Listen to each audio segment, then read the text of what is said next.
Chapter 15 Hogmanay. The Bonner clan's first Virginia Christmas was blessed with warm fellowship, delicious food, hearty laughter, and engaging conversation, while making cherished memories and further strengthening their bonds. But Christmas is behind them now, and it is time for William and Bebe to get back to work. Kind of. Bonner Family Farm, just outside of Old Town, Shenandoah Valley, Virginia Colony, the day after Christmas, Monday morning, December 26th, 1729. As usual, William is the first to rise, and in less than 5 minutes he is dressed, out the door, and heading for the smokehouse. Although their friends took some home, there is still a great deal of day-old pork to be smoked, and he is resolved to see that valuable meat not be wasted, knowing without it, winter could become a long and difficult struggle. Stepping inside, he sees Berta has already prepared and hung the meat, so he steps outside to retrieve some wood and get it smoking. As he exits, he is greeted by a lightly falling snow. Spreading his arms wide, he lays his head back, letting the snow land on his face and tongue. Eyes wide, he breathes in the cool, crisp air, savoring it as the delicate flakes gently dance about him in slow motion. Coming back to reality, he turns his attention to the woodpile. Seeing there is just enough wood under the smokehouse eaves to do the job, he sweeps it into his arms and carries it inside. With the fire stoked, he treks across the white-blanketed barnyard. At the cabin, he grabs some more wood from the stacks under the eaves. With the smokehouse woodpile replenished, he heads around to the barn to tend to the animals. As he comes around the corner of the cabin, Bebe steps outside and joins him. "Top of the morn, lad." "And a fine Monday to you as well." Pausing, Bebe smiles and sighs. "Just look at that bonny snow. I must confess, I do love it here." "As do I," William says, sharing the view. "Oh, you should ken the meat is smoking and I added some logs to the woodpile." "Outstanding! Excellent work, lad," the old Scot says giddily. With a cock of his head, William throws him an inquisitive glare. "Someone's in a good mood." "Aye," the old Scot says, nodding and smiling. "I see. And to what do I credit the obvious cheer in your voice?" Happy as a pig in mud, he replies. "Aye, cheerful indeed, and for good reason, lad. This be a special week, me favourite of the year, in fact." "And here I thought last week were special." "Aye, Christmas is special, but—" William cuts him off. "Let me guess. You're excited about New Year's Eve." With a curled-up face and brow, Bebe gives him a dismissive wave and grumbles. "Nay." "Nay? Then what's so special about this week that you, of all people, would be giddy about it?" Thrusting a finger in the air, the old Scot exclaims. "Why, Hogmanay! What else?" Puzzled, William asks, "Hog what?" Bebe opens the barn door and stops. "Come now, lad. Hogmanay! The last day of the year. Out with the old and in with the new." William glares at him and with a raised brow exclaims, "Exactly! New Year's Eve!" Holding the barn door open, he gives William a discerning glare. Making himself vividly clear, he declares, "Nay, lad, 'tis Hogmanay, no New Year's Eve." The Irishman shakes his head like he missed something. "Wait, what?" Glaring at him, Bebe slaps his hand on his hips and barks, "Listen, no self-respecting Scot celebrates New Year's Eve, lad. They celebrates Hogmanay." With that, he ushers William into the barn and follows him in. Once inside, he closes the door and continues his lecture. "The last day of the year is Hogmanay. That's what a Scot celebrates. Period." With a shit-eating grin, he adds, "And, truth be told, there've been occasions when it's lasted for several days. So, you canna ken what surprises this year will have in store." With a sarcastic shrug, the Irishman retorts, Like I said, New Year's Eve. Irritated, BB turns into William's space until they are nose to nose and growls. You're no listening, lad. There's no New Year's Eve. Only Hogmanay. Without flinching, William retorts, BB, you're crazy as a shite-house rat. What's the difference? Hogmanay, New Year's Eve, 'tis one and the same. Still frustrated, BB turns to walk away, then stops, dead in his tracks. William watches him. Turning around real slow and deliberate, BB gives him a squint-eyed glare, and like an army sergeant pontificates. Allow me to clear the air. If when you're going to live and work with a Scot, you'd be best served to learn his ways. Now, Hogmanay is how we Scots celebrate the New Year. So, understand this. New Year's Eve, as you bloody Irishman calls it, is no celebrated here. Period. Understand? Recognizing this is an argument he cannot win, William clears his throat and with a crooked nod replies, Hogmanay, that's what I've been saying. Exactly. And for as long as we deem it, or until the ale or whiskey are gone, and or some other such catastrophe occurs. That, me Irish friend, is why I be walking around this bloody cold as a well-digger's arse morn, as giddy as a lad on Christmas morn. And it'll be here this Saturday hence, so we've to make haste, as there's much to be done before it arrives. With a raised brow, William asks, Such as? Well, I'll tell you. Seeing as how we hosted Christmas, it were agreed someone else should host Hogmanay. And since it's been so damned cold of late, and since Hogmanay can go for God knows how long, Mr. Dean has offered to host it in his barn. We were talking about it yesterday, and he pointed out we didn't have to cramp into a cabin to avoid freezing. His barn has plenty of room, and he can stoke his coal furnace to keep the place warm and toasty. William rubs his hands together. Perfect! Continuing, BB adds, No to mention, he also has a clavichord, which his lovely wife Margaret is well versed at playing. Trouble is, the Deans dinna have tables nor benches enough for everyone what's coming. So you ken the tables we used for the barn raising? William smirks. Let me guess. You told him we'd haul him over there for the party. With a nod and snap of his finger, BB blurts, Correct. And he said he could use a little help with firewood, because most of his ends up as coal for his forge. So he asked if we could bring some over to help him keep the barn warm for the big celebration. We could do that, William declares. Now, besides that, Mr. McGregor, as you ken, has a still, and last summer he brewed up a rather large sum of rye and watermelon whiskey. The thing is, old McGregor's partial to his brew, which is to say, I had to finagle some for the party by offering a trade for some of our meat. William nods. Can't say that I blame him. Returning the nod, BB says, Aye, so, besides hauling a couple of loads of wood to Jeffrey's, we also need to haul some meat to McGregor's and exchange it for some of his fine brew. Sounds like a plan. Regarding the tables, you realize, aside from the ones we used yesterday, the rest are covered with 2 feet of snow out behind the barn, William grumbles. Aye, which is why we've to make haste. With that, they get to work. For starters, they take care of their daily chores. After delivering the milk and eggs to the ladies, they hitch the mules to the wagon and bring it alongside the cabin where the firewood is stored beneath the eaves.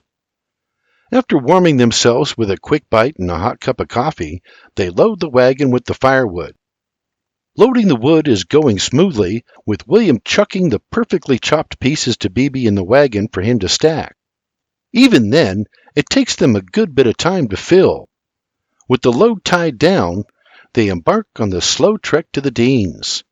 Slow, in that their wagon is full of wood, and the path is snowy, icy, and muddy. Dean Family Farm, just outside of Old Town, Shenandoah Valley, Virginia Colony, the day after Christmas. Noon, Monday, December 26th, 1729. Despite the poor conditions, the duo pushes through.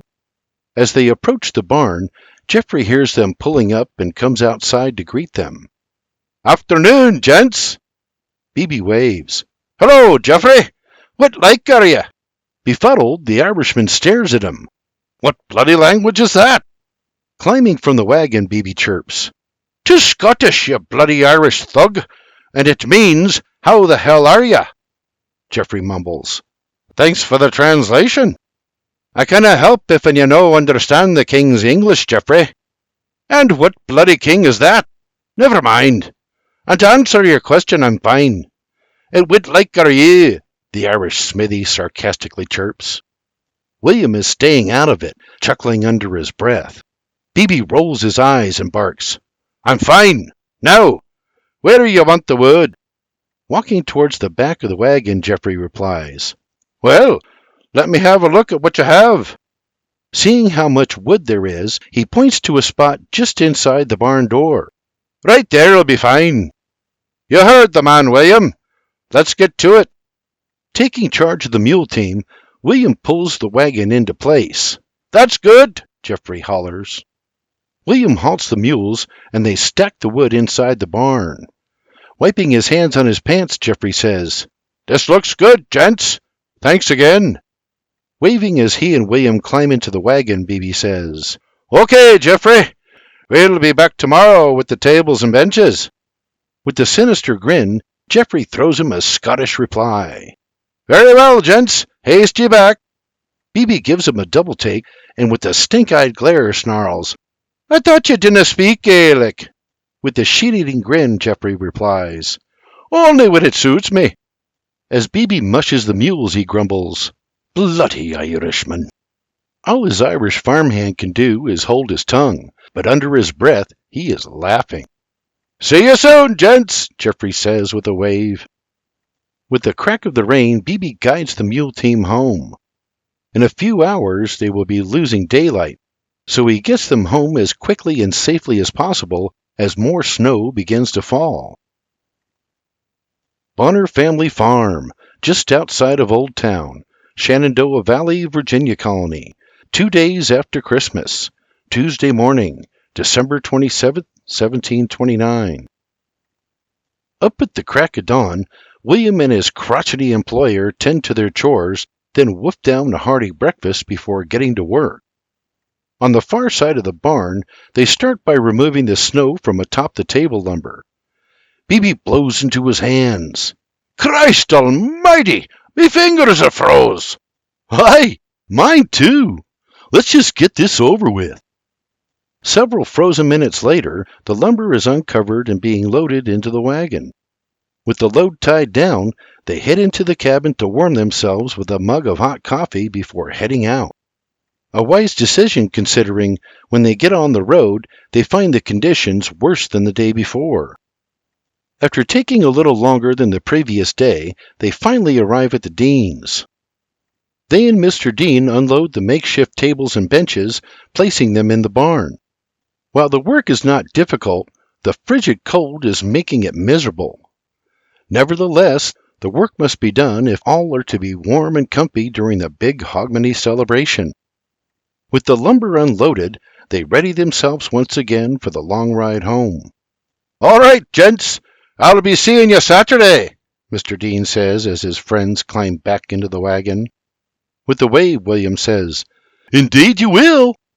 See you then, Beebe says, mushing the mules. As the wagon slushes along the path, Beebe moans, I dinna ken about you, but me arse is numb. What is it with you and that numb arse of yourn? Besides, 'tis no me arse I'm worried about. 'Tis me stones I canna feel. Beebe chuckles. If in me ears dinna lie, they're rolling around in the back of the wagon. The wagon's empty. I reckon they must have fallen off. That's all right, lad. You'll no be needing them. William snickers. You may be right. It's no as if there are any potential brides in these parts. Beebe snaps his frozen fingers. What about the Johnson girl? She's a stout one, strong as an ox and nearly as pretty. She'd make you some manly sons. William glares at him out the corner of his eye, scoffing. I've seen prettier cows. The two men burst into laughter. Oh, and just when I thought you were beginning to like it here. Well, you ken, I've that beautiful ewe out in the barn. She's taken a liking to you. That's mighty kind of you, baby, but nah. All they can do is laugh as they trudge along the sloshy cart path, bouncing through the nipply winter air atop their stiff and frozen wagon seat. By the time they pull into the barnyard, they are battered and numb. And as taxing as it is to move their exhausted, stiff bodies, all they want to do is hurry into the cabin and sit by the fire, preferably with a hot cup of coffee and a meal. To their delight, Berta is already preparing a beautiful stew with the pork shoulder they stored in the meat house. Warm and comfy, they sit with their coffee, watching Berta chop the pork into bite-sized chunks before frying it in a cast-iron skillet. With the smell of deliciousness teasing their senses, they watch with anticipation as she adds some flour, making a roux. Mouths watering, they look on like a couple of schoolboys as a delectable steam rises from the pan, sizzling as she adds some hearty stock, stirring it into a gravy.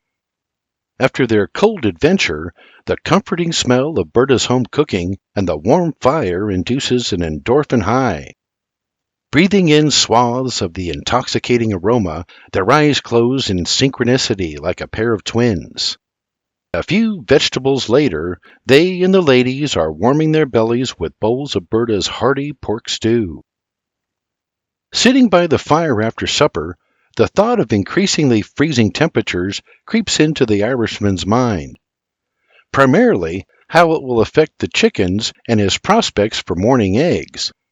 Considering how the temperature has dropped over the last several days, he thinks it is wise to move the chickens into the barn.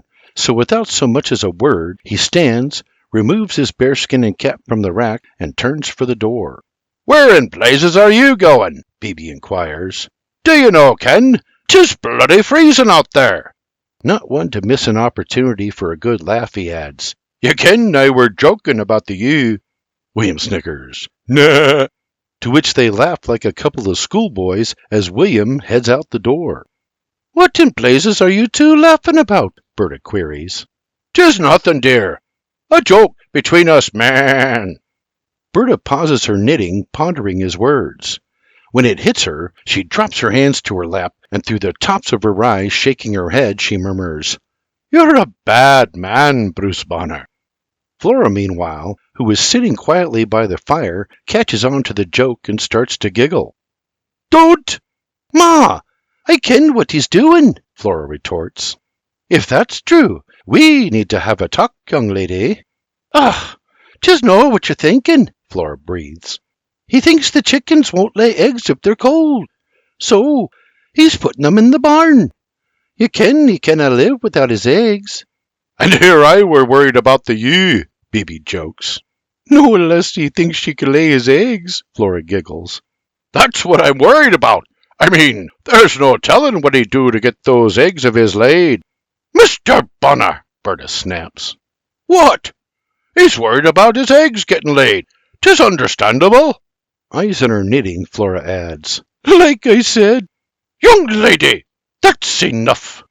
Bibi can no longer contain himself, and a mouthful of coffee flies from his mouth as he bursts into laughter, causing Flora to follow suit. Struggling to regroup, Bibi mutters, Riding home, I told him he should court the Johnson girl, and he says she looks like an ox. A laugh explodes through Berta's nose, and she quickly wipes the snot away. Covering her mouth with her knitting, Flora cries, An egg-laying ox! Bibi bursts into laughter. That's what I said! Resisting the temptation to laugh, Berta snaps, That's enough! All this talk about William's eggs! No sooner had the words left her mouth when Bibi and Flora launch into another flurry. You two need to stop. It's inappropriate. Berta spits out, surrendering to the laughter. Tears rolling down her face, she cries, You two are terrible.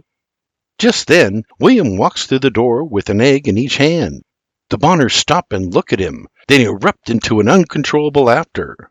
Beebe is blowing snot bubbles, breathlessly hacking, bringing William to recoil with a raised brow. Confused, he scans the room. Each of their faces beet red and drenched with tears. He wonders what the hell is going on. To his right, Flora is wiping away tears, struggling to compose herself, albeit ever so briefly, as the moment their eyes meet, she bursts into laughter. Egg still in hand, he shrugs. "What's so funny?" As the eggs bob in his hands, the Bonners burst into another round. Quizzically, he looks on, placing the eggs on the table.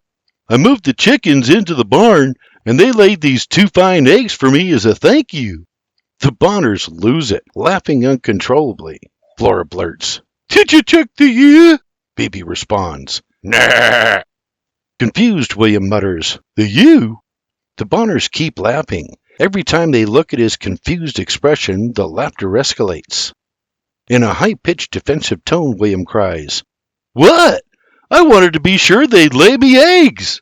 The Bonners fall about the place again, laughing so hard they can barely breathe. Then Beebe cries, "To be sure they'd lay his eggs." Over their hysterical laughter, William shouts, "'Tis true what they say about you Scots. You're all friggin' nuts." Through his tears, Beebe blurts, "Nuts!" Berta struggles to catch her breath. "I'm sorry, William. I dinna ken what came over us." "It's all right, Miss Berta. A hearty laugh is food for the soul. I just wish I knew what it were so I could join in." Glaring at Beebe, he adds, "I mean it. Any eggs them chickens lay are mine." Exhausted snorts fly from their mouths again. Flustered, William stomps out the door. Spent, the Bonners wipe their faces, chuckling intermittently with what little energy that remains. A few minutes later, William makes his way back into the cabin. To his surprise, the Bonners are on their best behavior. Acting as though nothing happened, an uncomfortable silence fills the room. Then Beebe breaks the ice. "So, I were thinking, in the morn after your eggs." With a raise of his right brow, William gives him a stink-eyed glare. "Anyway, weather permitting, I thought we'd load some of that meat and haul it to McGregor's. I want to see how much whiskey we can finagle." Still glaring, the young Irishman replies, "Aye, we can do that, but no till I've had me eggs." A giggle slips from Flora's mouth, and Berta halts her with a sharp, "Don't!" Head down, the teen returns to her sewing. Bonner Family Farm, just outside of Old Town, Shenandoah Valley, Virginia Colony, 3 days after Christmas, Wednesday morning, December 28, 1729. After his morning eggs, William and his deal-making Scottish employer head to the McGregor's with a load of smoked pork and venison. Although not snowing, the winds are gusting through the valley, making it feel colder than it is. Chill factor aside, the whiskey for meat swap must be made, so our 2 pseudo-bootleggers are in for a long and chilly ride. Having learned their lesson, in addition to bundling up, they place a heavy wool blanket over the wagon seat to make their trip a little more comfortable. And to keep Beebe's arse from getting numb, they place a fluffy white sheepskin on top of that. Carefully folding a second blanket, they place it across the floorboards beneath their feet. The winds are heavy, and the cart path is blanketed with fresh snow from the night before. Normally, a trip to the McGregor's would take a little over an hour, but on this day the conditions are less than hospitable. After unsticking their wagon not once but thrice, they finally arrive at the McGregor's 4 hours later. Approaching the property, they spy the warm sight of smoke billowing from the chimney, and it warms their spirits. They pull up to the barn and force their cold, stiff bodies off the wagon.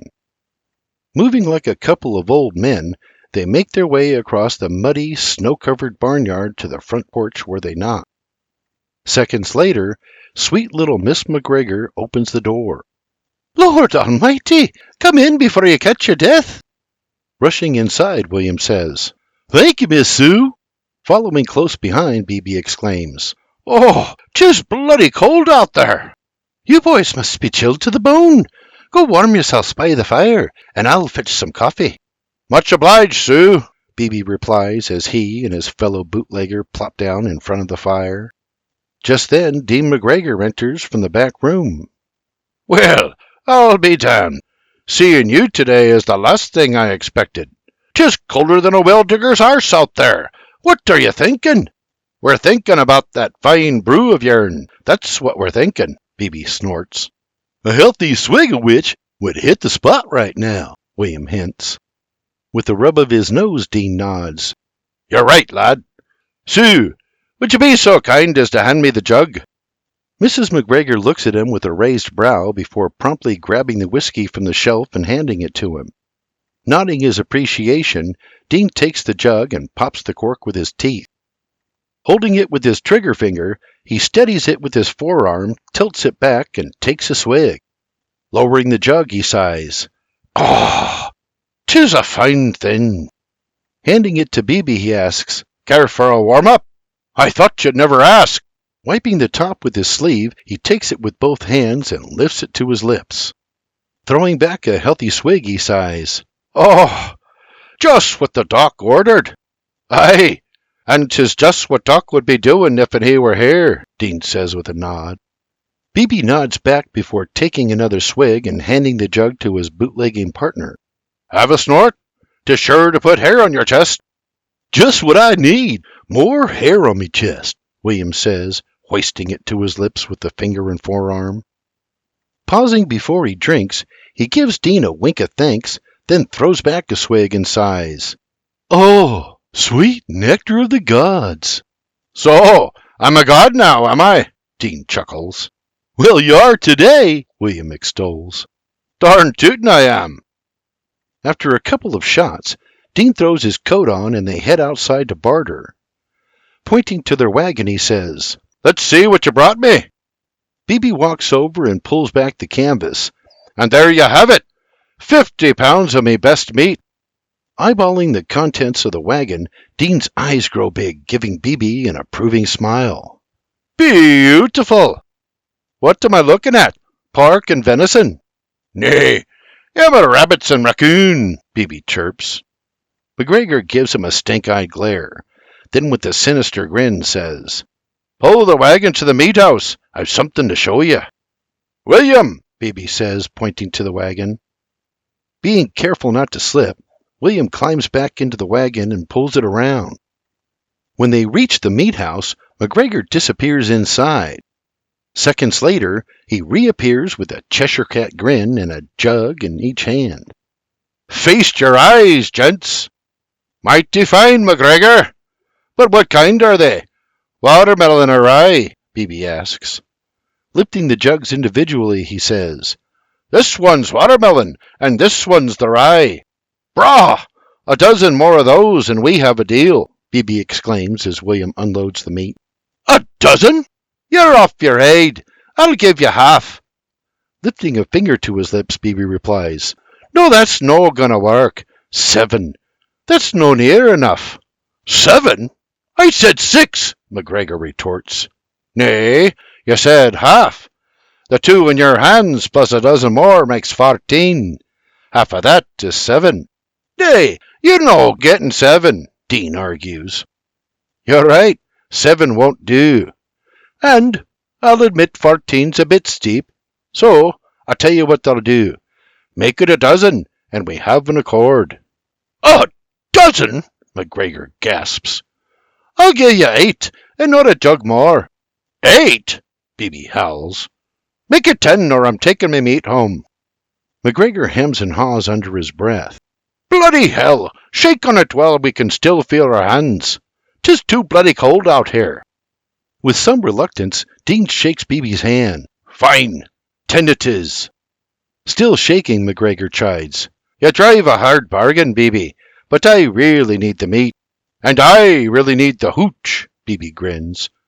William, place the meat in the meat house. Throwing a slab of meat on each shoulder, he shouts. Aye! Glaring at Beebe, McGregor barks.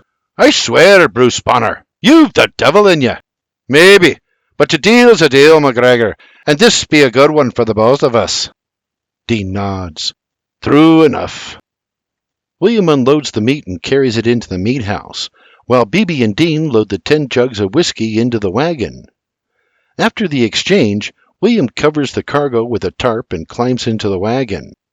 Being a bit of a finagler, Beebe says, "Hey, Dean, 'tis a dry day, and it's a long ride home. How about another snort of that watermelon whiskey? Drink your own. Come now, Dean, you ken this whiskey's no for me. 'Tis for the party." Dean's eyes screw shut and he grumbles, "For the love of... Fine." Reluctantly, he retrieves a jug and hands it to Beebe, who says, "Thank you, brother. You're a bloody saint." Dean moans, "And you're the devil." Beebe takes a hearty swig and passes it to William, who unabashedly throws back a manly swig. Taking it back, Beebe throws back another before handing it back to Dean. With a wink and a grin, he says, "Ah, thank you, brother." Handing him the jug, he adds, "We'll see you at the Dean's come Saturday." Then, with a shit-eating grin, he hollers at the mules with gusto. "Yah!" Waving with one hand and the jug in the other, Dean shouts, "See you then, you scoundrel." Delighted with their barter, the bootleggers wave goodbye as Beebe guides the mules down the muddy path. Once out of sight, William hoots, "Did you see the look on his face when you said 14? I thought his eyes would pop out." "Aye, but I ken that tight-fingered scallywag wouldn't part with his whiskey so easily. That's why I started a wee bit high," he boasts with a pirate grin. "If he had his way, we'd have got no more than 5 or 6. Dinna get me wrong, I love the man, but he's as tight as a frog's arse." "But 14! There were no way in hell he were going for that." "True, but if I were to get the 8 I wanted, I needed to start high. No too much, mind you, just a wee bit. And did you see how he jumped all the way down to 6? That McGregor's no fool, but neither am I. I ken I'd get what I wanted. It were just a matter of time. You ken why? Because he's blind as a bat, which is to say, he canna hunt for a shite."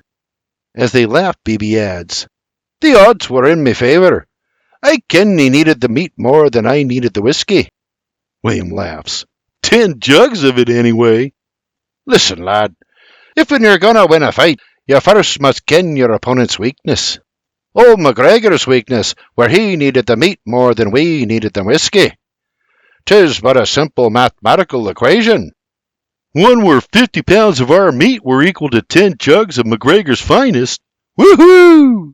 That's a win for us," William shouts with a fist pump. "Indeed it is, lad. Indeed it is." "So, are we dropping the hooch at the Dean's?" "No, on your life. Old Geoffrey'll be tapping into it the second we ride away. Nay, I see no reason to tempt him with the devil's juice. We'll take it where it's safe from neighbourly temptation." "And where might that be?" "Why, at home at our barn, of course. Besides, we're no taking it all to the party. We'll take 3 or 4, of course. But the rest, well, I'm pretty sure we've earned it." "Indeed we have, Beebe," William says with a nod. Riding through the brisk wind, they talk and laugh to pass the time, distracting their minds from the bitter cold. By the time they reach the farm, it is late in the afternoon and they are numb. Frozen to the bone, all they want to do is get by the fire. As soon as they arrive, they stash the whiskey in the barn shed, hidden from lingering eyes in the same spot William hid the coat rack. Forcing their bodies to continue on, they trudge along tending to the wagon and mules. Then, with jugs in hand, they hurry into the warm cabin and share their story with the girls, while enjoying a swig or 3 of McGregor's finest. Sitting by the fire, Beebe rubs his hands, shaking his head. "Can you believe that old scallywag trying to get away with 50 pounds of our meat for 6 jugs?" Eyes still fixed on her sewing, Berta huffs. "Oh, I believe it all right." "I swear, when Beebe said 14 jugs, I thought old Dean's eyes would pop out," William chuckles. "I'm surprised they didn't," Berta laughs. The remainder of their evening is spent in the glow of the warm fire, sharing a hot meal, a few swigs of whiskey, some light-hearted conversation, and some hearty laughs. Until one after the other, Bebe and William fade into a snoring contest in their chairs and the girls retreat into the back room. Bonner Family Farm, just outside of Old Town, Shenandoah Valley, Virginia Colony, the morning of New Year's Eve, Saturday, December 31st, 1729. The next 2 days came and went in the blink of an eye, and by Saturday, everyone is excited and ready for the Hogmanay celebration. After breakfast, the men load the wagon with 4 jugs of whiskey, some blankets, several baskets of food, and various other odds and ends. With it fully loaded, Bebe calls the clan together for a quick meeting before departing for the Deans. "I think we've everything we need." William scans the wagon. "I believe so." Berta asks, "Did you load the extra blankets?" Bringing them to exchange a glance and laugh, William and Bebe respond in unison, shouting, "Aye," and Bebe adds, "we brought plenty of blankets, dear, just in case we ends up staying the night." Half joking, Berta replies, "Aye, but what you really mean is, in case you have a wee too much fun." "Precisely. Oh, and William, when we gets there, we needs to help Geoffrey carry his wife's clavichord out to the barn." "Yay, that should be fun," William grumbles. "It will be when we're done. All right then, off we go." Bebe is driving the wagon with his horse tied off to the back in tow. It is roughly an hour-long ride to the Deans, but the girls are not worried. They are comfortably snuggled into the back of the wagon, wrapped in blankets. William and JJ, meanwhile, are riding ahead on point, guiding the trail and looking out. The last several weeks have been brutally cold, during which William has seen an abundance of hungry predators roaming the valley in search of a meal. Taking every precaution, he leads them down the snowy cart path, enduring a headwind all the while. Nearly an hour and a half later, they pull into the Dean's yard. Quick as they are able, the ladies exit the wagon and scurry into the cabin. The men, meanwhile, unload the whiskey and other items, placing them inside the barn. As they are finishing, Dean and Sue McGregor arrive with their 2 teenage sons. Bebe calls out, "McGregor, when you've a minute, we could use an extra set of hands carrying Margaret's clavichord into the barn. What say ye?" With a dismissive wave, Dean barks, "Hold your water, Algin." "Algin," Bebe grumbles. "Algin, me arse." The men head into the cabin to haul the clavichord out to the barn. Chased out, the women scurry their way out to the barn. Once the clavichord is in place, Mr. Dean adds some wood to the furnace to warm up the barn after leaving the doors open for the move. Meanwhile, the Bonners and McGregors help their hosts make their massive barn ready to receive their guests for the big celebration. First, they clear the center of the barn, creating a huge hay-covered dance floor. Tables and benches are set up around the perimeter, along with one for food and beverages. And yes, that includes the 4 jugs of McGregor's finest. Avoiding the use of open-flamed candles and their obvious hazards, the Bonners brought candle lanterns, which they strategically place around the barn. With one on every table and others hanging from beams, the barn is nicely illuminated. Dean Family Farm, just outside of Old Town, Shenandoah Valley, Virginia Colony. New Year's Eve, Saturday, December 31st, 1729. As late afternoon rolls into early evening, their guests begin to arrive. Some riding horseback, with others rolling in by the wagon load. In almost no time, the Dean's barn is overflowing with jubilant old-towners, excited to ring in the new year in traditional Scottish style. Hogmanay is officially underway. The inviting aromas of food, home-brewed ale, whiskey, hay, and spirited song fill the air, as the notes of Margaret's clavichord and Mr. Johnson's fiddle dance about the barn. Their music playing as jubilant voices sing the words and dancing feet stomp the hay into submission. The barn is full of people eating, drinking, and, as customary, exchanging gifts. Those who are not on the dance floor line the barn in conversation, some light-hearted and some serious. With a scratch of his head, McGregor says, "Let me see if I heard you right. Did you say you jumped on his back and killed him? With just a knife?" Her back, actually. She were a sow. And me rifle had no effect. The shot went right into her neck and she just kept on going. At that point, I had no other choice, so I stabbed her and prayed she'd die before I lost me strength. When it were all said and done, it were all I could do to stand. McGregor takes another swig and with a dismissive wave retorts, "Oh, you're blowing smoke. I dinna ken about slaying a bear, but walking away from 7 Shawnee, that's the biggest load of crap I've ever heard. 7 Shawnee, me arse."